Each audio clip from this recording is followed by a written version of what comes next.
राधे राधे महाराज जी। महाराज जी, इस कलयुग में विद्यार्थी जीवन में ब्रह्मचर्य का पालन नहीं हो पाता महाराज जी।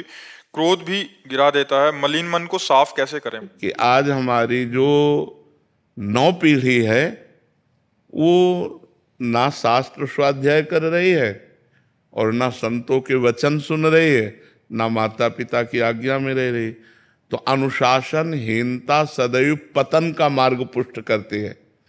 अगर हम अनुशासित जीवन व्यतीत करें तो उन्नति का मार्ग हमें मिल सकता है। माता पिता का अनुशासन, शास्त्र का अनुशासन, संत गुरुदेव का अनुशासन, तो हम आगे बढ़ सकते हैं। तो पहले क्या था कि नवीन बच्चों को परिवार से अलग करके गुरुकुल में रखा जाता था, जिससे वहाँ उनको ब्रह्मचर्य की त्रिकाल संध्या, भगवत आराधना, वैदिक सिद्धांत, मनुष्य जीवन की उन्नति के क्या क्या लक्षण होने चाहिए, अवनति किन किन कारणों से होती है, वो सब ज्ञान होता था। अब अध्यात्म की तो शिक्षा हो ही नहीं रही है, आधुनिक शिक्षा ही हो रही है। आधुनिक शिक्षा में इतनी क्षमता नहीं है कि वो हमारे मन को रोक सके।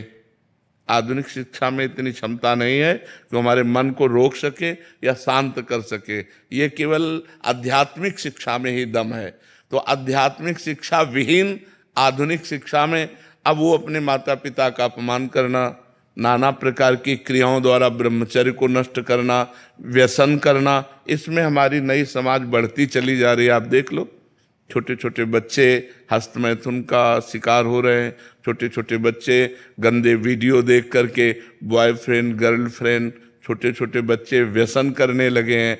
अधिकतर जो माता पिता के अनुशासन में नहीं है, जो शास्त्रों का अनुशासन पालन नहीं करते, तो इसलिए आज जरूरत है अध्यात्म शिक्षा की। अगर हम अपने बच्चों को थोड़ा शास्त्र श्रवण कराएं, थोड़ा नाम जप कराएं, पवित्र भोजन पवाएं और उनको मित्रवत व्यवहार के द्वारा समझावें कि ऐसे ऐसे गंदे आचरण वाले मित्र मिले तो इनसे दूर रहे। ऐसा छूना, ऐसा करना, ऐसा देखना ये निषेध है, तुम्हारे जीवन को गिरा देगा। नहीं तो छोटे छोटे बच्चे पतित होते चले जा रहे हैं। जो हमारी एकाग्रता विद्याध्ययन में लगनी चाहिए, जो हमारी एकाग्रता सामाजिक सेवा में लगनी चाहिए, वो एकाग्रता हमारी नशे में और व्यभिचार में जा रही। हम कह रहे हैं फ्रेंड बनाना कोई पाप नहीं है, लेकिन व्यभिचार करना पाप है। फ्रेंड बनाओ, खूब घूमो, खूब आनंद लो, कोई परेशानी, लेकिन गंदा आचरण मत करो। अगर गंदा आचरण करोगे तो वही तुम्हें डिप्रेशन में पहुंचाएगा, एक दूसरे का मतलब जीवन पतित हो जाएगा। आगे चल करके आपको एक ही रास्ता दिखाई देगा, या तो घोर व्यसन में पड़े रहना या सुसाइड कर लेना। आप देखना, क्यों? क्योंकि मनचली वृत्ति एक जगह टिकती नहीं है। चला भी है समाज में बॉयफ्रेंड ब्रेकअप। इसमें चरित्र आपका दूषित हो रहा है, आपके विचार दूषित हो रहे हैं, आपकी मानसिकता दूषित हो रही है। अब आप अपने जीवन को ऐसे गर्त में गिराने जा रहे हैं जो पूरे जीवन आपको दुख देगा, क्योंकि आप एक सद्गृहस्थ नहीं बन पाएंगे। यदि आपने ऐसे गंदी आदतें की और आपका ब्याह हो गया तो आप अपनी पत्नी से संतुष्ट नहीं रहेंगे।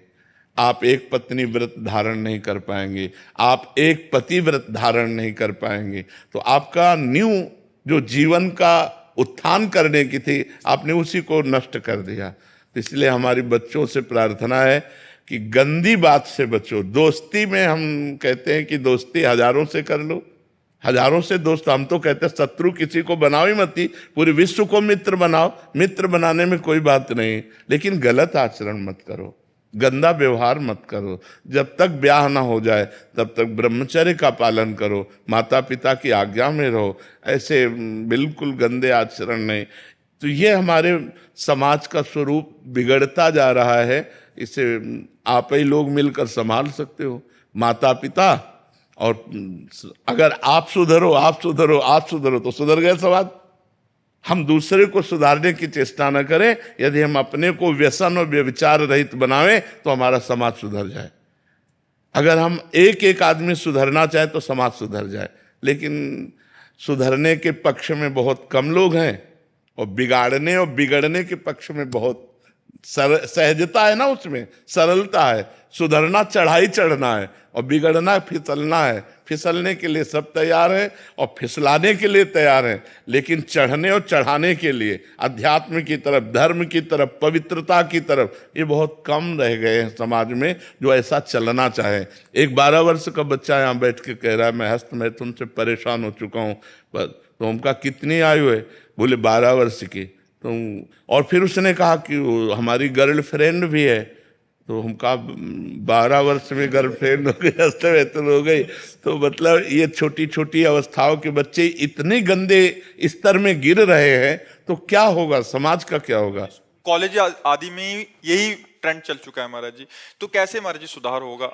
जैसे आप कह रहे हैं कि दोस्ती करने में कोई दिक्कत नहीं, बट वो अपनी इंद्रियों पे काबू ना करने के कारण फिर वो उस फिसलन में नहीं। हम जैसे अपनी बहन के साथ भी तो रहते हैं घर में, मित्रता रखना कोई पाप नहीं है, कोई दोष नहीं है। लेकिन मित्रता रख करके कुपंथ में चले जाना, कुमार्ग में चले जाना, ऐसी हरकतें कर देना जिससे जीवन बर्बाद हो जाए, तो हमें लगता है इस पर सुधार होना चाहिए। बच्चों को अपने जीवन को पवित्र रखना चाहिए जब तक पाणी ग्रहण ना हो जाए, जब तक माता पिता सुव्यवस्थित जगह ब्याह ना कर दें, तब तक। देखो, जो ये बच्चे एक दूसरे को भगा ले जाने वाली वृत्ति रखते हैं ना, वो बहुत दुख पाते हैं। मतलब माता पिता सालों लगाते हैं अपनी बच्ची के ब्याह के लिए, सालों जा जाके अगल बगल पूछ के, रिश्ता नाता, उसके आचरण, उसके, तब जाकर अपनी बच्ची को सम्मान के साथ उसके हाथ में देते। और तुम दो चार बातें कही भाग गई उसके साथ, तो पूरा जीवन निर्वाह थोड़ी होगा। तो वो कैसा व्यक्ति स्वभाव वाला है? देखो, प्रेजेंट का स्वभाव अलग होता है, लेकिन हमारा एकांतिक जीवन कैसा है, हमारा पर्सनल जीवन कैसा है? तो जब आप किसी के पर्सनल जीवन में घुसेंगे तो आप खतरा पाएंगे। इसलिए माता पिता की अनुमति आवश्यक है, क्योंकि वो अच्छी तरह देख सुन करके अपने बच्चे को सुखी करना चाहते हैं। पर आजकल बच्चे ऐसे माता पिता को कुछ नहीं समझते हैं, मनमानी आचरण करते हैं। बहुत विचित्र दशा आ रही, बहुत विचित्र दशा आ रही। जो जवान बच्चे हैं वो बूढ़े माता पिता को पीट रहे हैं अपने माता पिता के अनुसार। और मातृ देवो भव पितृ देवो भव, शास्त्र वेद आज्ञा करता है। अगर माता पिता की आराधना नहीं हुई तो भगवान की आराधना कौन कर सकता है? भगवान तो अव्यक्त है, माता पिता तो व्यक्त भगवान हमारे विराजमान है। तो इसलिए समाज को आध्यात्मिक शास्त्रों का स्वाध्याय करना चाहिए, आध्यात्मिक संतों की वाणी सुननी चाहिए और उसके अनुसार अपने आचरण बनाने चाहिए। हरे कृष्ण महाराज जी, हमारे संतों की निंदा हो रही है तो क्या करना चाहिए? कान में अंगुली डाल लेनी चाहिए, क्योंकि अपने अपने चश्मे हैं। जिस चश्मे को हम हरा चढ़ाएंगे तो संसार हमें हरा दिखाई देगा, लाल चढ़ाएंगे तो लाल दिखाई देगा। अब संतों के भाव को समझ पाना, स्थिति को समझ पाना, तो संत ही है। तो संत तो सब है नहीं, तो जिसकी जैसी दृष्टि है वैसे ही तो दर्शन करेगा, और जैसा दर्शन करेगा वैसा वर्णन करेगा। जाकी रही भावना जैसी, प्रभु मूर्ति देखी तिन तैसी। तो हमें चाहिए जहाँ संत निंदा हो रही हो वहाँ कान में अंगुली डाल करके चले जाना चाहिए। रिश्तेदार अगर कर रहे हो तो नहीं, बिल्कुल लड़ाई नहीं करनी चाहिए। सत्संगी को ऐसा होना चाहिए कि जैसे किसी की निंदा कर रहे हैं तो कान में अंगुली डाले, चल दे, पागल आदमी है। अगर आप लड़ाई किए तो आप में और उसमें अंतर क्या रह गया? वो निंदा कर रहा है, आप उसे मार रहे हैं, तो बात तो हो गई एक ही। वो निंदा कर रहा है, आप क्रोध कर रहे हैं, तो दोनों दोषी हो गए। वो निंदा कर रहा है, आप कान में अंगुली डालिए और वहां से चल दीजिए। वो उसकी मति है। सुनने से हमारा मन दुखी होगा, इसलिए हम सुनेंगे नहीं। हाँ, वो होता है, ऐसा होता है। तो हम सुनेंगे नहीं, उस सभा से चल देंगे, उस स्थान से चल देंगे, लेकिन हम उस व्यक्ति को भी नहीं मारेंगे, उस व्यक्ति से भी नहीं लड़ेंगे। क्योंकि अगर उस व्यक्ति से हम लड़ते हैं तो वो निंदा रूपी दोष से युक्त और हम क्रोध रूपी दोष से युक्त हो गए। बात तो दोनों गड़बड़ हो गई। तो हमको अपने को बचाना है। वो निंदा कर रहा है, हम कान में अंगुली डाला, चल दिया, ऐसे चल।